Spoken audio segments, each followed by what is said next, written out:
एजेवाईसीपी ने आज कार्बी आंगलोंग जिले समेत पूरे असम में मूल निवासियों के जमीन के अधिकार और राजनीतिक अधिकारों की सुरक्षा की मांग को लेकर एक विरोध रैली निकाली।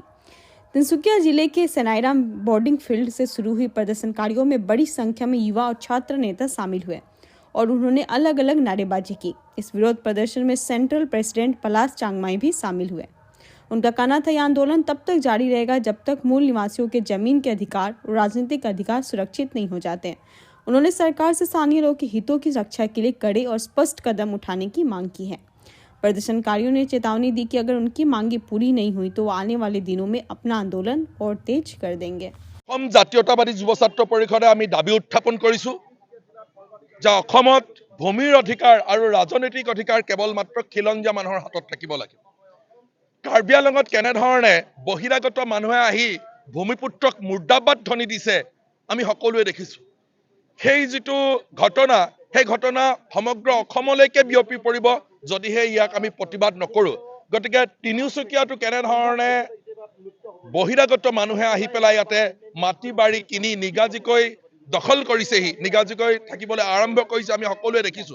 গতিকে কেৱল মাত্ৰ ভূমি অধিকাৰ খিলঞ্জীয়া মানুহৰ হাতত যাতে থাকে, কেৱল ৰাজনৈতিক অধিকাৰ খিলঞ্জীয়া মানুহৰ হাতত থাকে, তেনেধৰণৰ এক কঠোৰ ভূমি নীতি অসম বিধানসভাত লবৰ কাৰণে আমি অসম জাতীয়তাবাদী যুৱ ছাত্ৰ পৰিষদে দাবী উত্থাপন কৰিছো।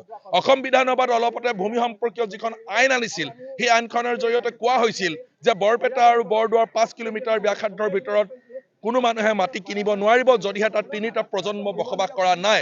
অনুৰূপ ধৰণে সেই যিটো ব্যৱস্থা সেই ব্যৱস্থা সমগ্ৰ ৰাজ্যজুৰি কৰিবৰ কাৰণে আমি দাবী উত্থাপন কৰিছো। অৰ্থাৎ সমগ্ৰ ৰাজ্যজুৰি বহিৰাগত মানুহে যাতে মাটি কিনিব নোৱাৰে, তিনিটা প্ৰজন্ম ইয়াতে বসবাস কৰা মানুহেহে যাতে ভূমিৰ অধিকাৰ পায়।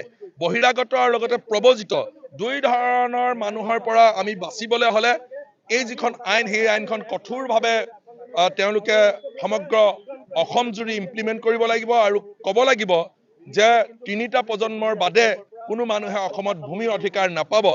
কেৱল মাত্ৰ খিলঞ্জীয়া বা ভূমিপুত্ৰৰ হাতত ভূমি অধিকাৰ থাকিব।